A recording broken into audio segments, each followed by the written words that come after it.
اولاد کے لیے تعویذ کا استعمال۔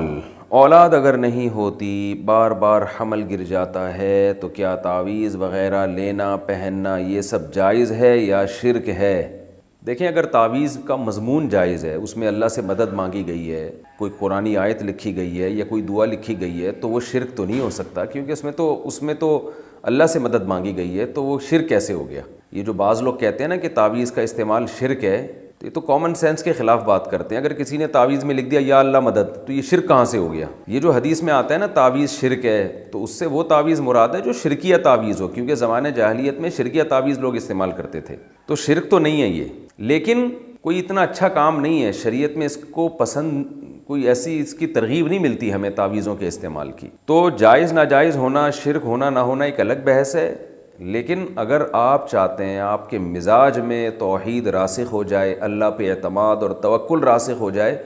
تو آپ یہ تعویذ گنڈے استعمال بالکل نہ کیا کریں۔ میں نے دیکھا ہے جو تعویذوں کا استعمال کرتے ہیں موت تک کرتے ہی رہتے ہیں، وہ ان کے مسائل کبھی بھی حل نہیں ہوتے، ایک مسئلہ حل ہوا تو 10 اور چپک گئے۔ تو جو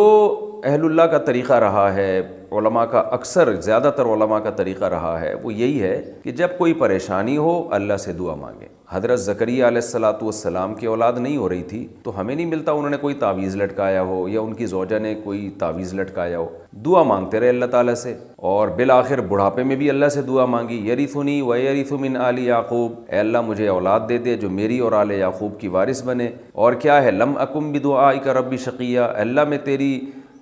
دعا سے، تجھے پکارنے سے مایوس نہیں ہوں، بدبخت نہیں ہوں، مجھے امیدیں تو میری دعا قبول کرے گا۔ تو اللہ کو گڑ گڑانا پسند ہے، مانگنا پسند ہے، تو اللہ سے دعا مانگیں۔ اگر آپ کے اولاد نہیں ہو رہی، میں بھی دعا کرتا ہوں اللہ آپ کو نیک صالح اولاد عطا فرمائے، تو یا علاج بھی کریں اور اللہ سے دعائیں بھی مانگیں، بس اتنا کافی ہے۔ اللہ اولاد دے دے شکر کریں، نہیں دے تو آزمائش سمجھ کے اس پہ صبر کریں۔